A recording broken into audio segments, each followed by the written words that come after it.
Hi guys, thanks for watching. This video I'm going to start going through all the series of cult classics and the Movie Maniacs, just to give obviously anyone, as always, if they're collecting them, an idea of what to be looking out for and what you need. So in this video we're going to be looking at the Movie Maniacs Series 1. Which I believe, just quickly checking here, came out in 98. Just check on the back of the packaging. Yeah, 98 they came out. So obviously these figures are going back quite a bit, but some of these are quite easy still to get hold of, to be honest. You wouldn't really have too much trouble getting hold of many of the Movie Maniacs figures at all, but essentially this guy here, Leverface, will be probably the easiest out of all of them to get hold of. Right, so in this series there were 5 figures, being Eve from Species, obviously Jason Voorhees at the back there, Leatherface from Texas Chainsaw Massacre, Freddy Krueger from Nightmare on Elm Street, and Patrick from Species 2. So the 5 figures annoyingly also came, as another version of them, another variant of them, to be honest, where you've got blood variants, non-blood variants. Eve, this is the non-nipple, and there is a nipple version of it. It's one of the start of, I know, let's put the same figure out with different versions, and hopefully people will collect them. So let's have a look at, because he's in the middle, let's start with Leverface. Now, of course, in 98 there were very few figures, movie figures that people could get at the time, so obviously everyone was really made up to be able to get these figures at the time, and I obviously collected them at the time and took them all out of packet, which when I was those years ago I was just taking them out of packet. I wasn't a serious collector as I am now, to be honest. But you can obviously see that this is the R-rated version of Leverface. I'm not going to buy these and the unrated versions, to be honest. But you can see he's got plenty of blood all on him there, and all on the chainsaw as well. So it's a good figure. But when you see the figures that are out now, that's when you realise how the effort that now goes into figures. At the time these were all perfect and everyone was happy with them, but now you've got to say that there's a lot better figures out now, and if a lot better version of Leverface you can get. My favourite being the which one is it? Cult Classic Series 5. So I was just trying to have a look then to see which was my favourite Leverface from the original Texas Chainsaw Massacre. Thing I don't like about this figure is his hands look absolutely massive. So that just always bugged me, to be honest with him. But he comes with a soft rubber tie and apron. Be very careful when putting the chainsaw into his hands, because obviously this is brittle plastic and can be broken. I'm trying to see if this was broken. No, that's fine. And he came with some cool extras at the time. He came with a chopped off head, loads of detail in that, an arm, the good old mallet. Oof, when he opens the sliding door, twats the bloke on the head with that, brilliant. And a little bucket full of blood to keep all the bits in. So that's Leverface. Just move him out of the way, just give you a quick look at all around. So he's got articulation in the arms, they move up and down, but they're all pretty much pre-sculpted, these figures. You can't really do anything with them. The only other real pose you can get him in is holding the chainsaw above his head. I'm just seeing it. There's a tiny bit of articulation in the head, but nothing. The arms rotate a little bit, and nothing from the waist down. The waist, there's articulation in the waist on him. So that's Leatherface. Let's have a look at Patrick. Now, there wasn't a different version of him available, so there isn't an R-rated version and a normal version of him, to be honest.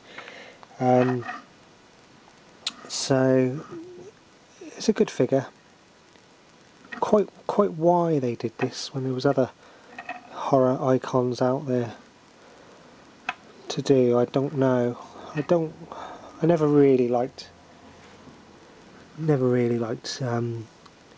what they did with the male version of the species, to be honest, because obviously Geiger didn't design this guy. But all in all, it's an alright figure. Again, pre-posed, you can't really do anything with it. The arm moves back and forward. There's no articulation in the wrist or anything. There's articulation in the waist. The legs move back and forward. Nothing anywhere else. This leg obviously does the same, back and forward. The only difference is on this arm, there's a bit of articulation in the wrist. But you can't really do anything with him in regard to the pose, and his head can move up and down. And there's a good sculpt. Can't complain about the sculpt, but just not one of the iconic. When you put them in the same series as Leverface, Freddy and Jason, just seems like a bit of a nothing character. Then you've got obviously Eve from Species. Now she deserves to be in here, to be honest. She's quite an iconic character in the movie world. So I'm just going to move them out the way there. Just move Patrick out the way. Now, like I say, so she came in two versions. This is the non-nipple version, and then you have the controversial R-rated version, which has nipples. Ooh, brilliant! Makes a hell of a difference. Nice. Good thing is though, they do come with the alternate head as well, so you can swap the head over with it. So she's got an open mouth and a closed mouth. In packet, if you're trying to buy this on eBay and you can't see it very well, in packet she has the open mouth with the nipples. So if you can't see the rest of the body very well and you're trying to get the in packet one, if you see it's the version with the open mouth, you know that she's got the nipples, and the version without the nipples has the closed mouth head on it in packet. So that's Eve, and again it comes in a pre-pose. You can't really do anything with it, and she's a bit of a bugger to keep stood upright, to be honest. Mind you, she always did like lying down, didn't she? So you got the articulation in the legs, sorry, in the hips I should say, in the knees. I don't think you got it in the feet, no. Arms, and obviously the head, but that can come out as well, so obviously you'd expect articulation there. And the wrists as well. But like I say, you can't really do anything too much with the pose she's in anyway, so why there's all that articulation I don't really know. But I do like this figure, so I'm glad it's there. It's kind of one of those figures that if they didn't do it, people would be asking for it. I know that obviously they did Patrick from Species 2, and this is obviously Eve from Species 2, but I think they only really needed Eve, to be honest, as iconic as she is. So obviously that's Eve there. And then we have the Freddy and Jason. Now this is from the fish tank set, which comes in this box here. So it's the bloody version of the fish tank. I don't really understand why it needed to be in a fish tank, to be honest, because it's not like they're contained or anything. I liked the Metal Gear Solid figures when they came in this fish tank look, and I understand that. Sorry, and also the Lord of the Darkness from Legend came in this as well, and the Crow.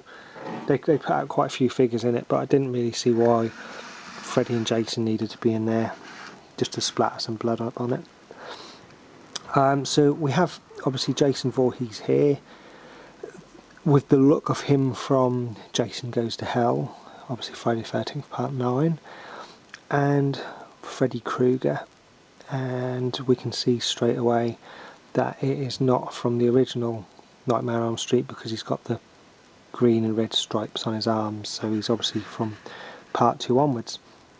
These again are the blood variants. You can see all the blood all up the legs, and especially on the hat, and well, just wherever they've been able to flick blood they have. And of course we have a little Freddy here as well from Nightmare on Elm Street 3, Dream Warriors, and he just sits nicely on there.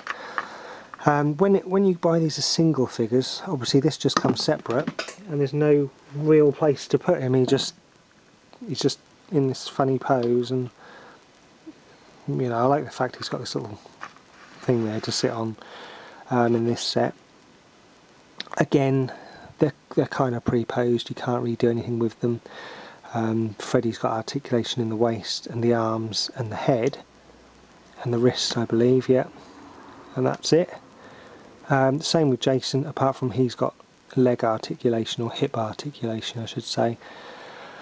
But that is one of the better Jason Voorhees figures, to be honest. It's not the best, and obviously being a Jason Goes to Hell figure as well, I like that. But the Freddy is pretty terrible, to be honest. Again, at the time it was one of the only Freddys you could get, so give him kudos for doing that. But there's no real likeness to Robert Englund there. The detail's good though, the trousers and the jumper and everything. It's just, they obviously done a better job of it when they brought out the Freddy Krueger in the Series 4, I believe, off the top of my head. Yep, I think it was Series 4. Let's have a little look. Yeah, they brought out another Freddy Krueger in Series 4, so that is the better Freddy of the two McFarlane ones, to be honest. But I do like the Jason. Again, obviously his machete's all covered in blood, being the blood variant, and I love the holes in his shirt and all that. I really can't moan at all, to be honest, about the Jason. The Freddy I'm just not too happy with. So they're the 5 figures from the Movie Maniacs Series 1. Obviously I'll be doing all the series for you to have a look at, and obviously if you're looking to buy them, then you know what you're looking out for. So obviously I hope this helps everyone, and I'll catch you again soon, guys. Thanks so much.